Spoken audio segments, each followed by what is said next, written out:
Before I begin, I'd like to just thank Dr. Slavin and Dr. Russo, first off, for a wonderful session. I'm honored to be invited here as a speaker. I've been covering this event for many years, since Acapulco, and it's a wonderful event, and I'm really honored to be a part of the program. But I'm going to talk a little bit about neuromodulation in the news, and neuromodulation and the news. Before I start, just a quick summary of what I'm going to talk about. I'm going to talk a little bit about some of the different types of media that are out there and how we might react differently with those media. I'm also going to talk a little bit about some of the newsworthy events that have happened in neuromodulation over the last 19 years since we started Neurotech Reports. Talk a little bit about not just dealing with the good news that happens, but also some bad news. A little bit of advice on how to approach and deal with the media, and maybe how to look for a news angle to make a potential innovation more newsworthy and to get picked up by the media. And then finally talk a little bit about where the media hangs out. So different types of media, and obviously, depending on which type of media you're approaching, the press release that you put out or the news that you try to deliver will be different. Trade press, probably the most specialized. Neurotech Reports, of course, is an example. There's not really many in the neuromodulation space that are many publications that are specifically geared to neuromodulation, but we're one. I believe there's a publication called Neuronews that covers this event as well. And then also the trade press would include medical device industry publications, so the Gray Sheet and things like that. Moving more broadly, you have the business and financial press. This would be the Fortune magazines and the Forbes. Very interested in how the medical device sector in general and in the neuromodulation device sector in particular is performing, IPOs, mergers, etc., new product approvals. So that's another form of media.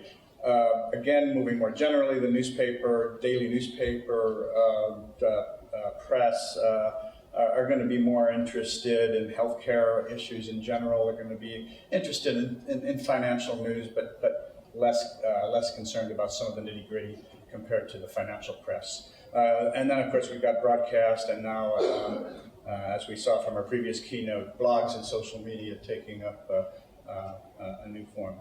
Now, this is just a really quick, I'm not going to go over all of the events, but these are some of the newsworthy events we've covered over the last 19 years in our publication, Neurotech Business Report. Anyone who wants a copy of this, give me your business card. I'd be happy to give you a copy of my slides or a copy of the timeline.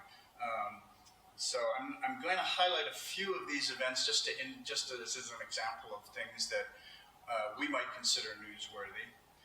But I just want to point out for anyone who can read, we're in Australia. We're used to being a day ahead in Australia. Well, we moved a year ahead, and I want to caution you that some of the projections for the year 2020, may be a little uncertain. The good news, we're projecting that Medtronic will buy Saluda for maybe $1.5 billion Australian dollars. Unfortunately, the value of the Australian dollar is going to sink to 10 cents on the US dollar because of a Trump tweet sometime next year. So it's a bittersweet moment for John. But John, are you here?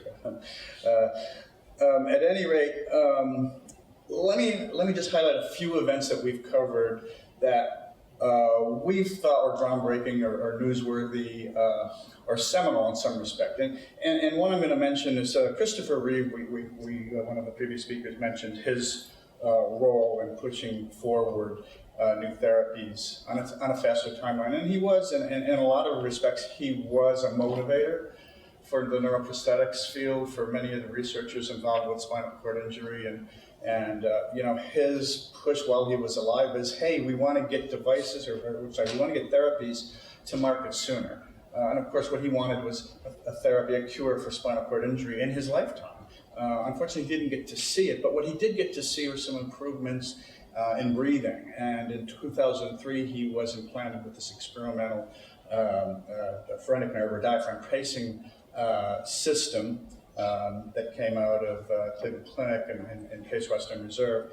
And so we covered this in 2003. Of course, it was big news.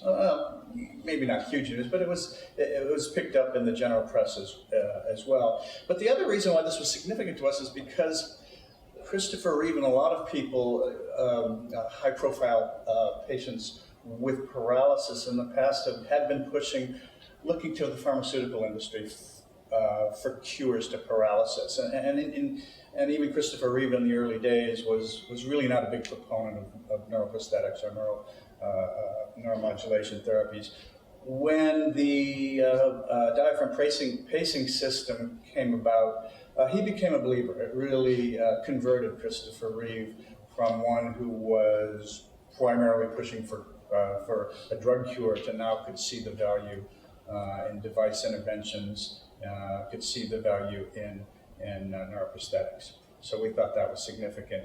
On the financial side, there have been many major acquisitions, M&A activity in this industry, but this one really stands out. St. Jude Medical, which itself was later bought by Abbott, but St. Jude Medical in a multi-billion-dollar deal purchased ANS in 2005. And we thought that was significant, not just because it was a big deal, but because it really put on the table, it really reinforced in the minds of potential investors, venture capital investors in particular, that there was an exit. There was a possibility of exit besides waiting for an IPO. An IPO activity in this time frame was very, very, very slow. So to see a major multi-billion-dollar acquisition like this really injected new life into the entrepreneurs who were coming up with new neuromodulation therapies. Another seminal development, again from our point of view, is work being done on DBS for depression. Many of you recall Dr. Mayberg and Dr. Lozano's seminal paper in Neuron in 2005. They also presented here at INS over the years. Work being done on depression we thought was a game changer just because of the potential market opportunity, but the ability to bring neuromodulation into a whole new category of disorders, into psychiatric disorders. Now, as it turns out, depression, although there are other forms of neuromodulation that have been approved, DBS for depression is still waiting, but we still think a decade later that it has tremendous potential. Here's another example. Dr. Rezai and Dr. Schiff from Cornell in 2007 were able to reanimate or restore function in a individual with MCS in a minimally conscious state. This garnered a lot of press, a lot of positive news for the neuromodulation industry. I believe the New York Times picked it up. There was broadcast news, and it was good for the industry. Optogenetics, not strictly a neuromodulation technology, but it is indeed a form of neuromodulation, and the merger, in a lot of ways, represents the merger in combination of genetic engineering techniques with neurostimulation. So this is a piece we did highlighting some of the work of Dr. Dieseroth at Stanford and others who were working in light responsive channels. This is a more recent example of the first fully implantable BCI, brain-computer interface system paired with a functional electrical stimulation system. We thought this was important because that had been, in many respects, the holy grail of the neuroprosthetics and research community for many years. Well, we've got this great BCI technology that can discern a user's thoughts, but what do you do with it? Well, wouldn't it be great if we can restore function? So this was an example. I don't know whether we're able to play the video, but I thought that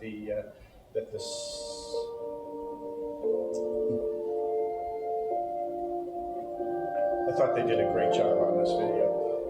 Well, it was amazing because I thought about moving my arm, and it did. I could move it in and out, up and down. We've been able to take the electrical signals which represent his thoughts and use that to control stimulation of his arm and his hand. We've bridged his spinal cord injury. He can now think about moving his arm, and his arm moves. And it's pretty cool. I get to be the first one in the world. It provides a demonstration of feasibility so that advances that are needed to make this more clinically acceptable can be made. There is room for significant growth. We are just at the forefront of really understanding how the brain functions, how to take advantage of our knowledge, and can see exponential growth.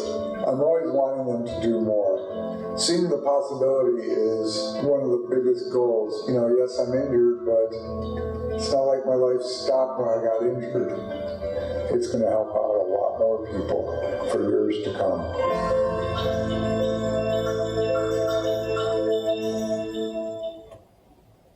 Yeah, so again, I wanted to highlight that as an example of a good video that brings in experts, but also highlights the human interest and human value of the technology. Okay, moving on. We've talked a little bit about some of the good news that we've seen in the industry. Well, guess what? There's also been some bad news. So I want to harken back a decade or two about some of the early bad news stories for neuromodulation. Back in 2002, there was a meningitis scare that was accompanying cochlear implants in children. And CDC issued a warning. There was never an FDA recall per se, but one of the vendors, Advanced Bionics, which used a positioner in their implantation process, voluntarily pulled the product off of the market. Well, that caused some bad press. That caused some bad press for the industry. And one of the other vendors thought that it might be a good idea to highlight that they don't use the positioner in their procedure, and they thought that. And by the way, this was an Australian manufacturer. John Parker, however, has assured me that it was not his idea to try and capitalize on the misfortunes of one of their competitors. But be that as it may, I've kind of highlighted on this slide some of our reactions or advice, if you will, that we published back in 2002, and I'll just quickly quote what we wrote. It might be tempting for other manufacturers of cochlear implants to take advantage of Advanced Bionics' plight to acquire market share, but we hope a more cautious competitive posture will prevail, just as it does when the yellow flag is waved at Indianapolis Speedway. A safety issue that confronts one vendor, again, real or just imagined, is bound to impact other vendors in the long run. And I think the message here is that if there's a future case like this, it's not necessarily in the industry's best interest to be pointing fingers and saying, well, it doesn't affect us, because really it affects all of us. Another real bit of bad news was the demise of North Star Neuroscience. The company closed their doors in 2009, but the failed trial that caused it, the stroke trial, was in 2008. And it really caused reverberations in the industry and for many investors who were involved with cortical stimulation or involved with stroke rehabilitation. And again, to quote from what we said at the time, there's a fine line between building financial success with a new product and meddling unnecessarily with a research study. It does not escape our notice that the market and industry publications such as this one may contribute to the climate that might motivate entrepreneurs to rush products to market before they are ready. And what we're referring to there is rumors and discussion, a lot of finger pointing that went on after that failed trial, the Everest trial. But there was some discussion as to what extent management had really rushed the trial and kind of interfered with that clinical trial because, hey, we need to get these results out quickly. And of course, far better to have slower results than to rush out and have less than optimal results. The third example, Medtronic had a problem in 2011 with its Synchromed pump, And again, that caused a little bit of bad publicity for the company and for the industry. And in the context back then of some negative coverage that was going on in the New York Times and other publications about the medical device industry, and including our industry. And so, again, to quote from what we wrote in 2011, like it or not, changes are coming, possibly including post-market monitoring, patient registries, and stricter definitions of predicate devices. We would be better to focus our attention on the excruciating PMA process that is costing the neurotech industry decades of delay and frustration. And what we're getting at there is pick your battles. There are definitely issues, and if there's safety issues, if there's performance issues, better to own up to it, because as we predicted in 2011, there's going to be more scrutiny in the future, and in fact we've seen it. Calls for this just this year, most recently from the New York Times, but last year from the Associated Press and their coverage of the neuromodulation industry, the medical device industry as a whole. We're actually going to have some commentary on this in the next issue of Neurotech Reports, but in the interim I'd like to quote from the INS's own Robert Levy, who issued what I thought was good advice to the industry and to clinicians, and he said, so how are we to react to such a flurry of critical articles? I would suggest by simply continuing to practice good medicine, inform patients of our potential, real or perceived conflicts of interest, fully inform them of the risks, benefits, and alternatives of the procedures we perform, and continue to have our patients' best interests at heart. So I think that was good advice and will continue to be. Moving on, just a little bit of advice on what are some good strategies for dealing with the press. And again, these are my own observations. Other reporters and journalists might have their own pet peeves and picadillos, but press releases can be a good thing, they can be a bad thing if you overdo it. You really dilute the import of any particular press release when you're sending multiple out per month. Optimally, I would say no more than one per month, preferably one per quarter. Of course, public companies are going to put out financial press releases, but in terms of product releases or introductions or approvals, keep an eye on just how frequently are we doing. I think it's important when you can establish a personal relationship with an editor or a reporter or a producer of a television show. Those personal relationships are going to be much more valuable than even the best written press release or even something that the most expensive PR agency can do for you. If you or your CEO can establish a good personal relationship, that's something that's going to pay dividends over the long run, even if it's not producing coverage immediately. In the long run, it's going to be a good strategy. Making your executives available as opposed to, at large Fortune 500 companies, I know that's not always easy, but I think it definitely scores points with reporters when they can have access to a higher level executive.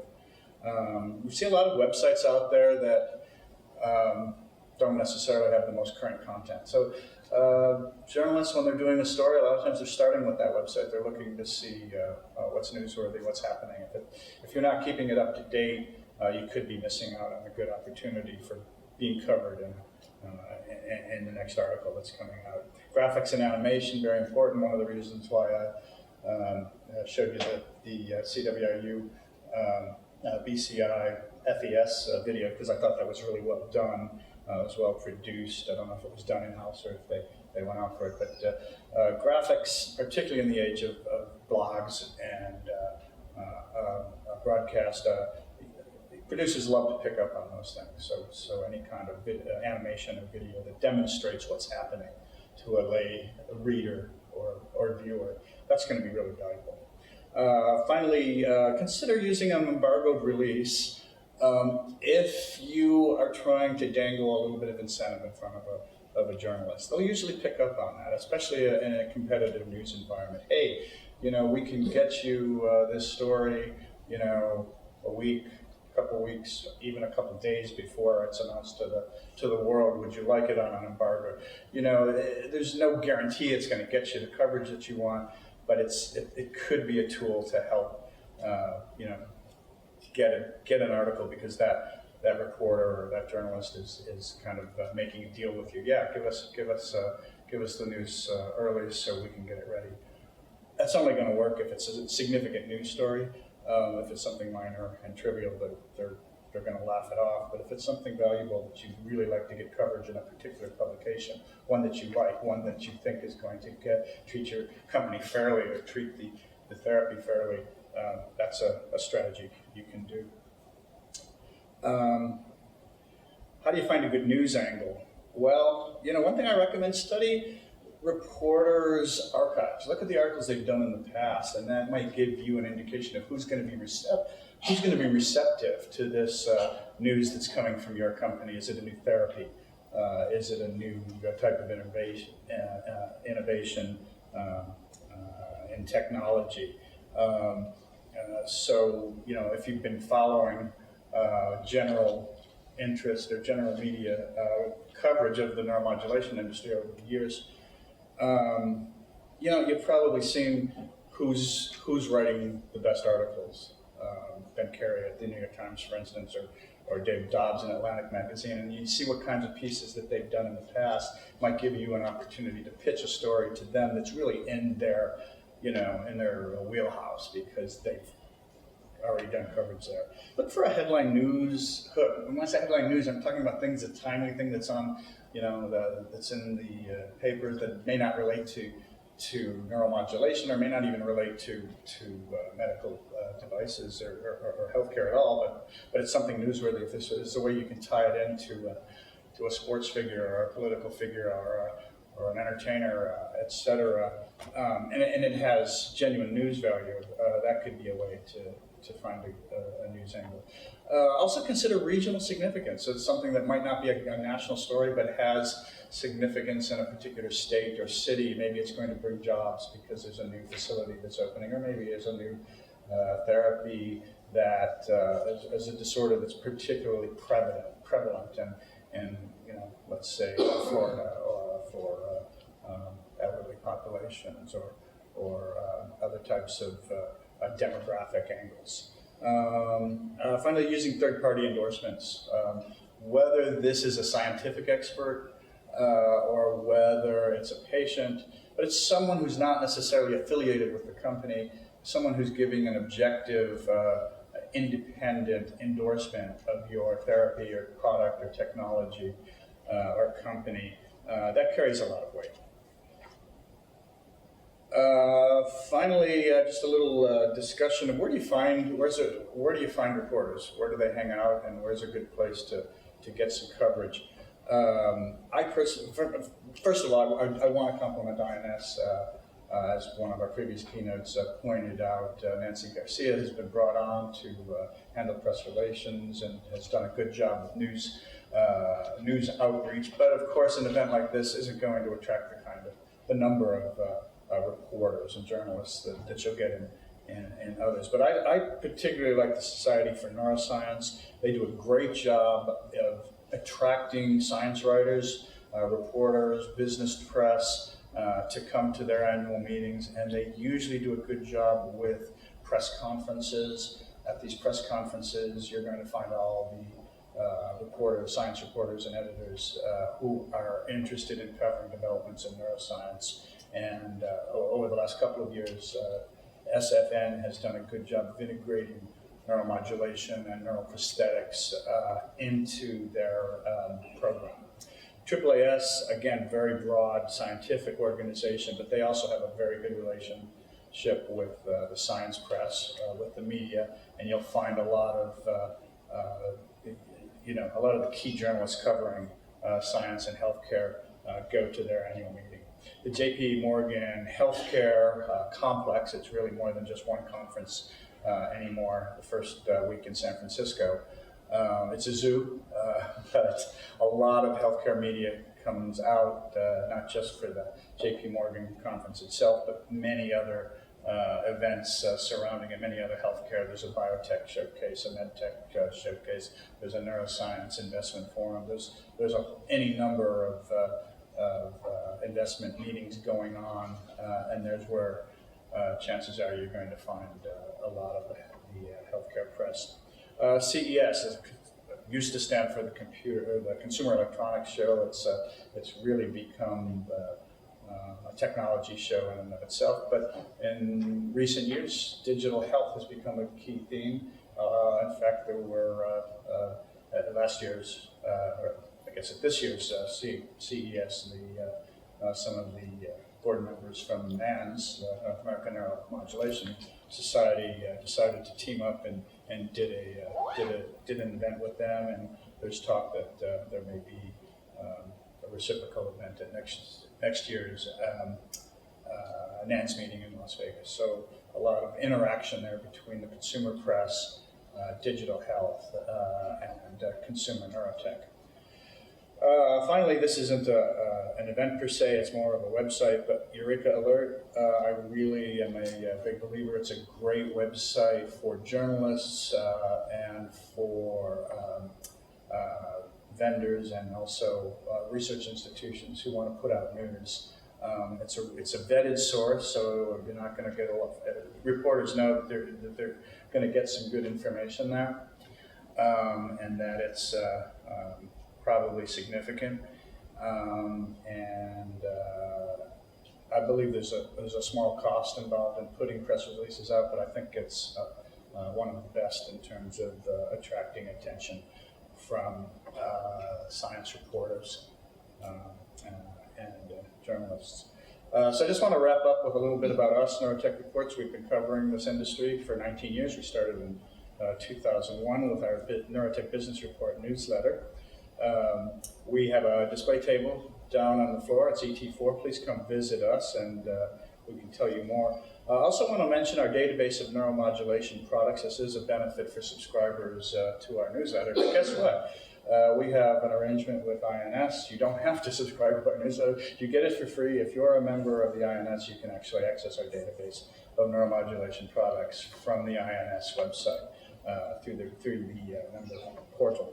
We also do market research reports. Our most recent report is titled The Market for Bioelectronic Medicine, just came out this month, and it covers years 2020 through 2025, covering this new field of bioelectronic medicine. 4 or 5 different definitions and discuss some of the background and where that technology is going.